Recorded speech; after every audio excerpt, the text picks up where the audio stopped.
Hello every one, how are you today? லைஃப்ல தன்னம்பிக்கை வேணும்ப்பா. தன்னம்பிக்கை இருந்தா மட்டும்தான் லைஃப்ல எல்லாமே ஜெயிக்க முடியும் அப்படின்னு சொல்லிட்டு தன்னம்பிக்கையாக நம்ம நிறைய கோட்ஸ் படிச்சிருப்போம் இல்லைங்களா?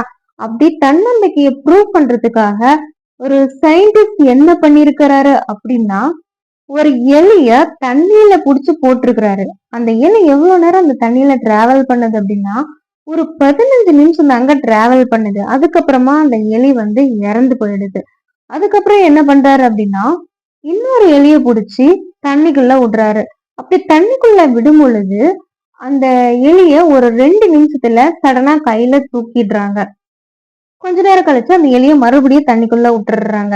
அப்ப என்ன நடக்குது அப்படின்னா, அந்த எலி 60 ஹார்ஸ் 60 மணி நேரம் அது உயிரோட வாழுது. ஏன் அந்த எலி எதனால 15 நிமிஷத்துல இறந்துச்சு அப்படின்னா, அந்த எலி எட்டி எட்டி பாக்குது.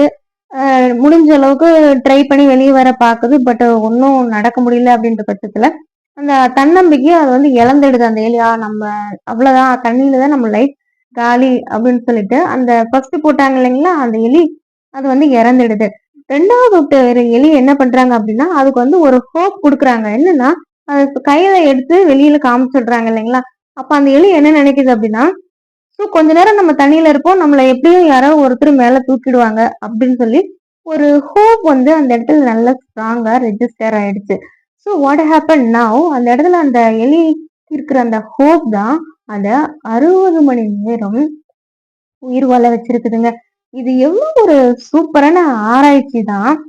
ஸோ அவரு ப்ரூவ் பண்ணியிருக்கிறாரு லைஃப்ல ஹோப் ரொம்ப ரொம்ப முக்கியம். இந்த ஹோப் இருந்துடுச்சுன்னா போதும், நம்ம லைஃப்ல நம்மளோட அச்சீவ்மெண்ட் ரொம்ப லாங்கா டிராவல் பண்ணலாம் அப்படின்னு சொல்லியிருக்காங்க.